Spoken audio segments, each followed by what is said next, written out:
Thank God for the moment of worship that we had to share. There's a word from the Lord on today.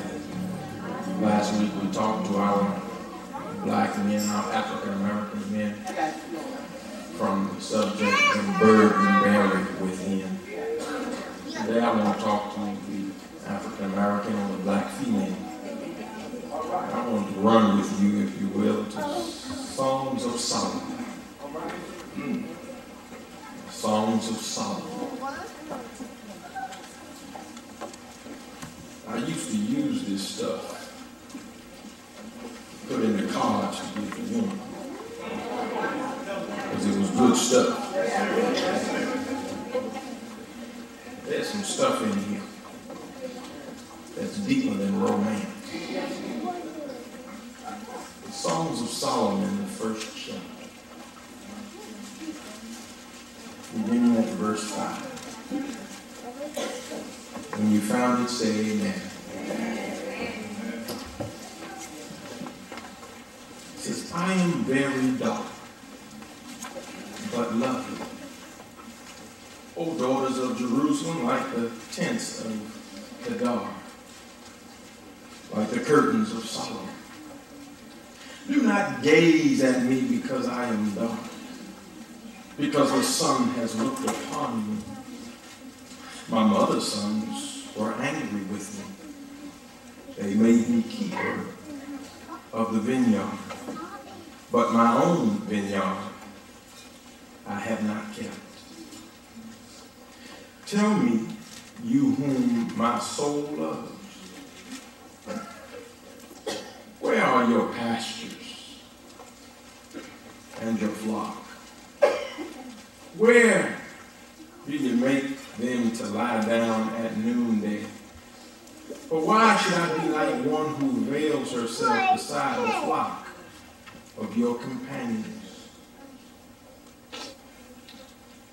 And do not know, O most beautiful among women, follow in the tracks of the flock and pastures your young goats beside the shepherd's tent.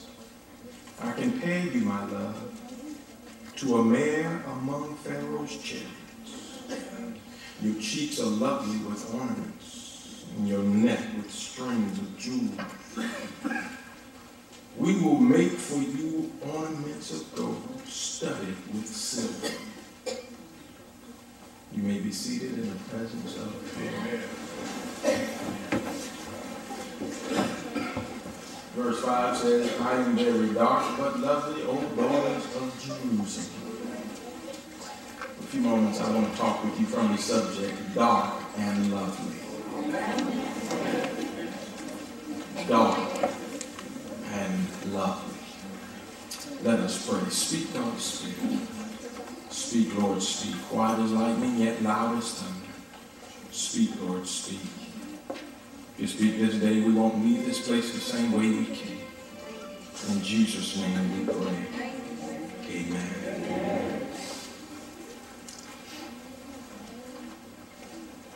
And to my beautiful black sisters, psychologically, it has been painful to be black in America. Psychologically, it has been hard to be black in America. Because America has turned your color into a commodity rather than being a part of your character. Tanning booths are set up all across this country to get folk to look like you already look.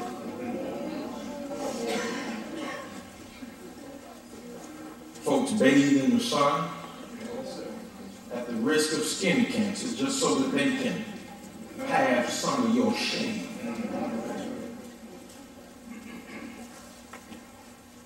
Yet you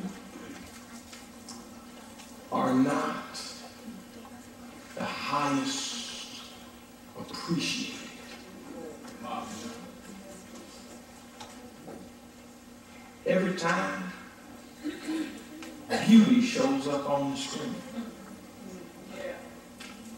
It don't look like you. Every time somebody makes the cover, they ain't built like you. Yet they inject their body with Botox and other substances. And they've even made special genes to make folk who look like they ain't got nothing have something. Just so that somebody can get the switch in their hips. I said, your color has become a commodity. Even so,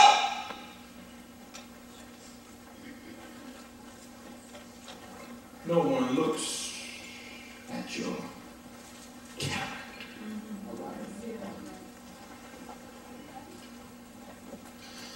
And the world in which we reside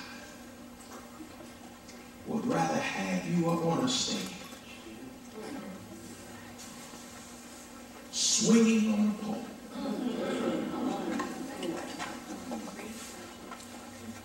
would rather have you looking like a video vixen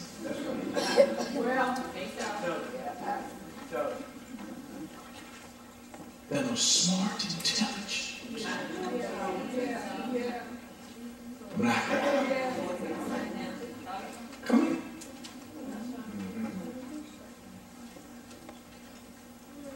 They even got you dressed to expose your goods.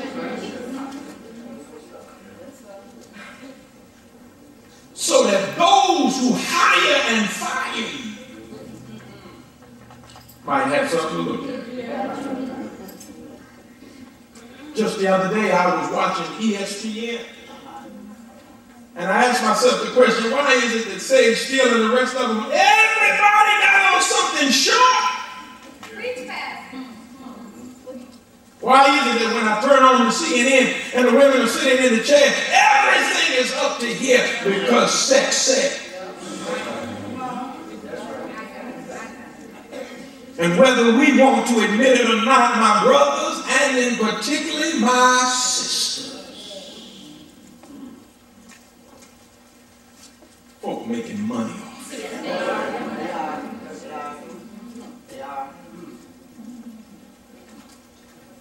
Come here. Please don't get mad. Psychologically, it's painful to be a black woman in America. From your beginning, when your head was kinky and that, somebody put you down in between their legs and held you still while you cried and wanted to know why these folks who say they love me pulling on my hair. And when you moved, they took that comb and anybody know what I'm talking about? Look at your neighbor and say, painful. So in order to fit the status quo of what your hair should be like, they came up with the relaxer and the perm.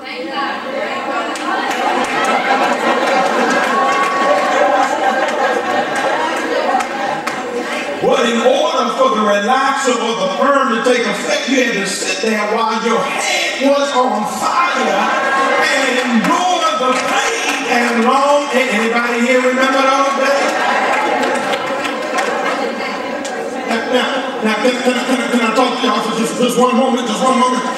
I I would never want nobody to put nothing on my body that they won't put on their hands themselves. So if they got gloves on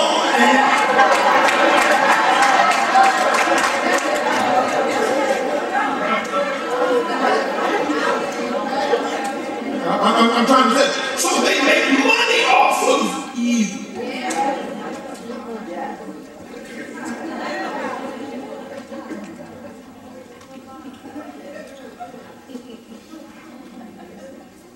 Even in our Latino community, the Negro, the dark-skinned Latino is not lifted up. Watch Latino television.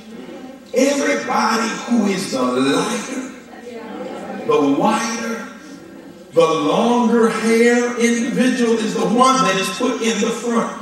There are more full-lipped, broad-nosed Latino folks in the world than there are Caucasian-looking ones. But they will not lift those up because those who own the station do not want those as a representative of the community. That's why J-Lo made it, because J-Lo looks so much on the other side. She might be a girl from the hood, but she ain't really nothing more than a prototype that somebody else has chosen. And the problem is we got folks that are choosing the images that are in front of us, and we conform to the image that somebody else that don't look like us chose for us, rather than choosing the image that we desire for ourselves. Look at your neighbor and say, don't get mad with them. And we struggle because of the pain. That's why our children and our girls can be on YouTube with booty shorts on, making it. You didn't get that, ask your grandchildren when you get home.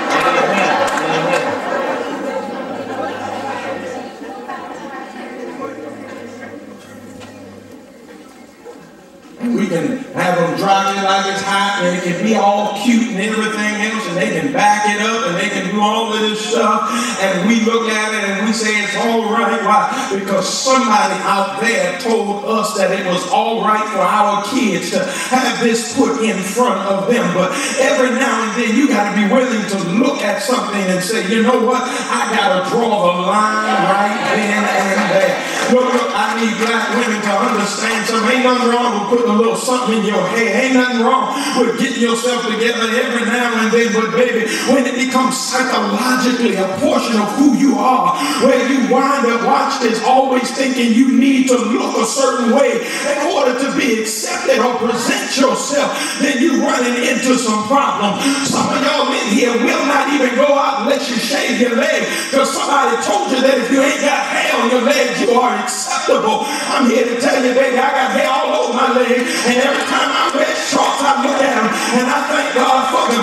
In other words, I'm saying you ain't got to always be in line with what somebody else says about you. Sometimes you got to walk it all by yourself. You got to be willing to look in the mirror and say, you know what? I might have a certain texture of hair, and that's all right. I'm going to let it grow in this month, and because I know I'm beautiful despite what somebody else might say about me. I don't care if I don't look like Beyonce. I don't care if I don't look like Rihanna. I don't care if I don't look like Jennifer. And listen to me, baby. I'm God's child all by myself. Before they was, I am in the name of Jesus. The word speaks to us. It says that this woman here in the Song of Solomon, she makes this essence in verse 5, this proclamation. She says, I'm very dark, but lovely. Every woman ought to just touch another woman and say, I'm dark, but lovely, baby. I'm dark, but lovely. I'm dark, but lovely. Look at somebody and say, I'm just dark, but lovely. I'm dark, but lovely. I'm dark, but lovely. I'm dark, but lovely. I'm dark, but lovely. Listen to what Maya Angelou says regarding this whole essence of dark in her poem called Phenomenal Woman. Pretty woman, wonder where my secret lies. I'm not cute or built to suit the fashion model size. But when I start to tell them, they think I'm telling lies.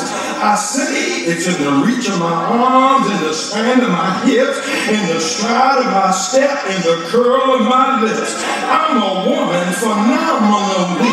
Phenomenal woman, that's me. Oh, y'all heard that one before. Oh, okay, all right. Let me keep on going. I walk into a room just as cool as you please, and to a man the fellow stands or falls down to his knees. I didn't like that part, but then they swarm around me, a hive of honeybees. I say it's the fire in my eyes. Look at your neighbor and smile and say the flash in my teeth. Look at somebody else, say the swing in my hips. And look at somebody else, say the joy in my feet. Look at somebody, say I am a woman, phenomenally. Phenomenal woman, that's me. This woman says I am phenomenal, not because, watch this, of what somebody else says about me, but if God made me, he made me wonderfully and fearfully in his image.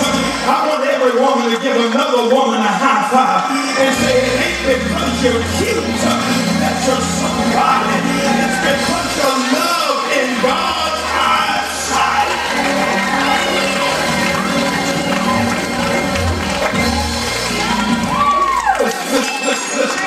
Listen to what she said. Listen, I like this. I like this. She said, I'm dark. She said, I'm very dark. But I'm lovely. Because the connotation of blackness or darkness always carries with it something negative. Huh? Black magic. Everything that's black. Even as I watched our praise dance piece and they identified the color black, it had to do with death. So we're going to put on our black when we go to the funeral. I don't want no dark pieces of it. Shit.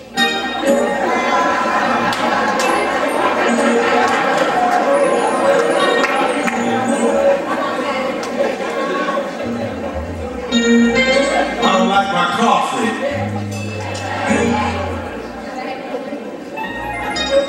Because somehow black carries with it a negative connotation. But can I show y'all something? Go back to Genesis.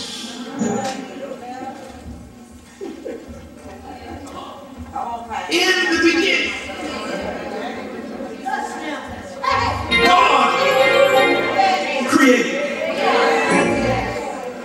The first thing he created was light. Read. So what was he existing in before that was?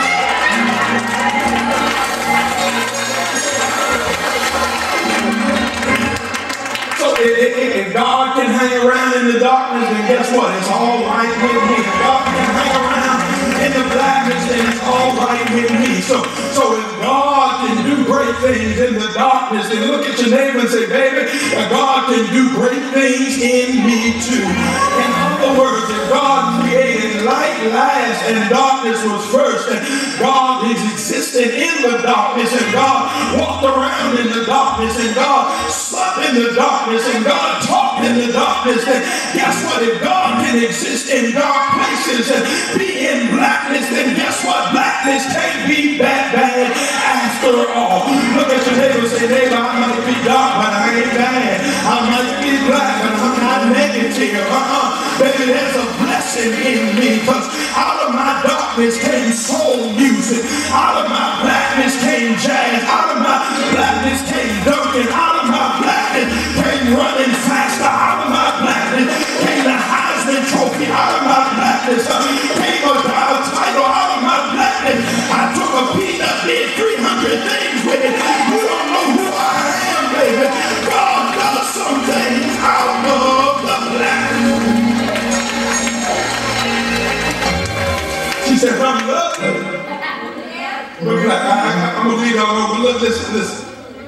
Look at what she says.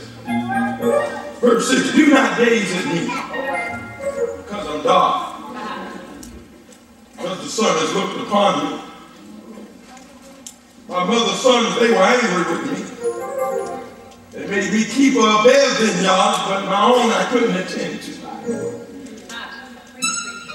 Can I talk to women real quick? I want to talk about this jealousy issue.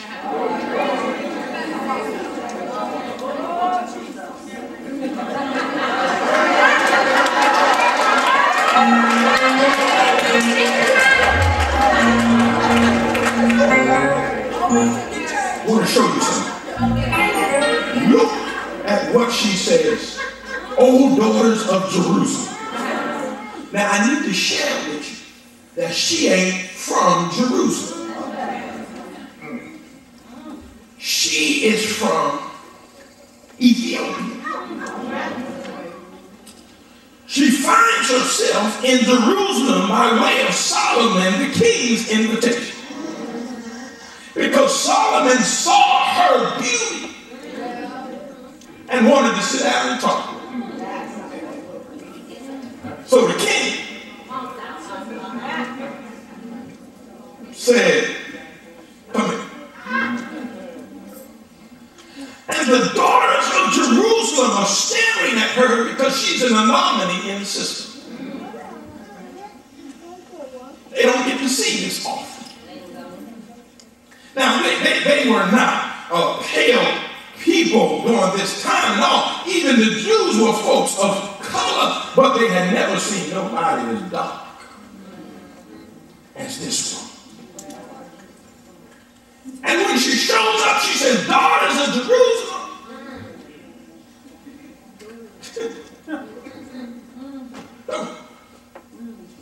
Don't hate me.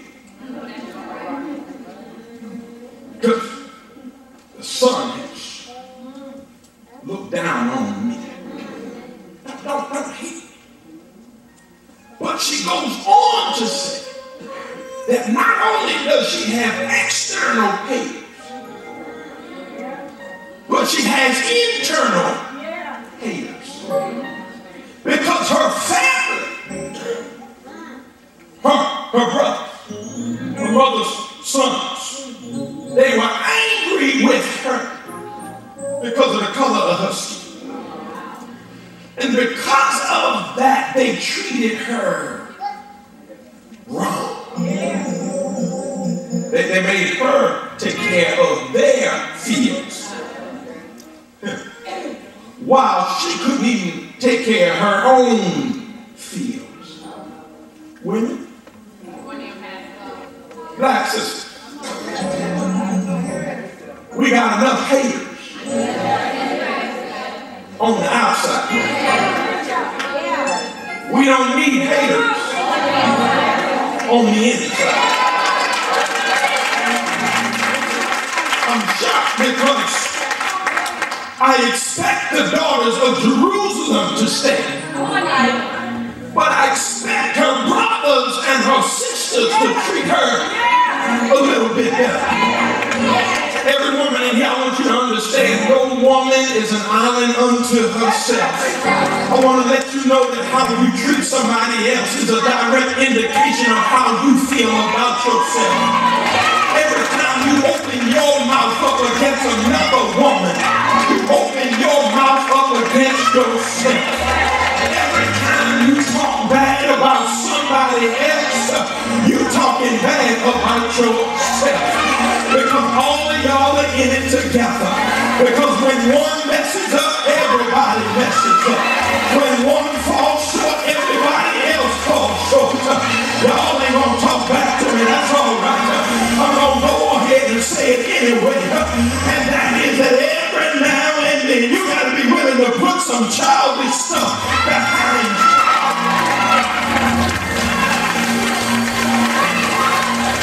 She may not dress like you dress. She may not talk like you talk. She may not live where you live. She may not have the education you have. But maybe she deserves every bit of respect and equality that you deserve in the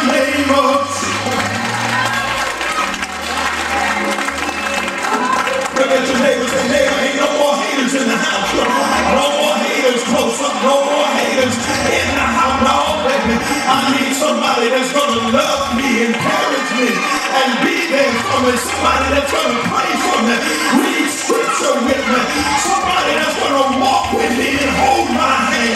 Do I got any sisters in the household today that will testify, Reverend, I didn't get this far on my own. It was because God sent some other sisters in my life that helped me when I was down, that prayed for me when I was messed up, that treated me like Silly treated Sugar Apron. He said when Sugar was ailing, Silly came in and scratched my head and sung to me. She ran my back on, so she sang her a song. Can I go ahead and sing you a song? There is no secret what God can do. If God has done it for others, God can move and do it through you. Give your neighbor a high five and tell him, say, neighbor, I'm a woman phenomenally. And if you talk about me, if you mess with me, if you treat me bad, I'm going to tell you like Maya Angelou would say, I still what? Rise. Look at your neighbor and say, I still rise. I still rise. I still rise. Here's what she said. Don't shout yet. She said, you may write me down in history with your bitter, twisted lies.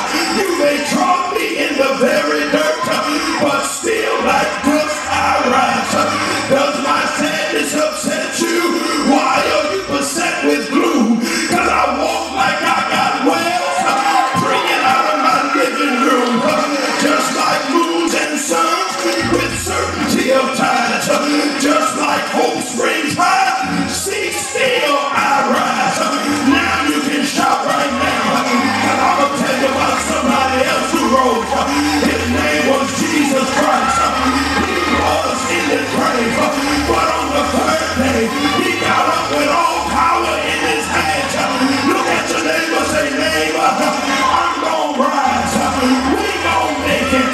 We gonna overcome. We will have victory. Somebody ought to shout yeah. Shout yeah. Shout I rise.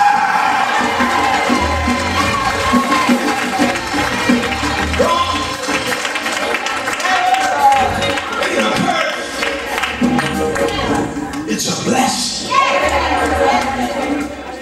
But you got to be willing to look at yourself.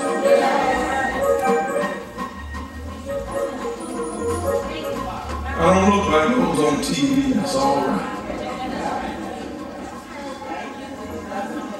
But when God made me, he only made one.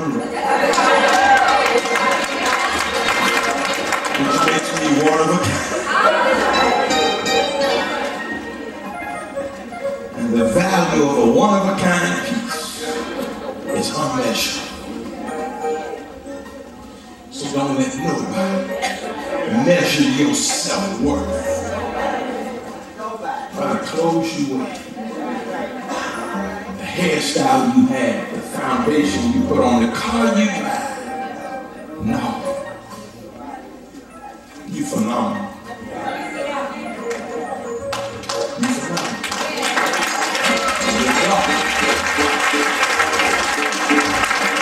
God said, I made you.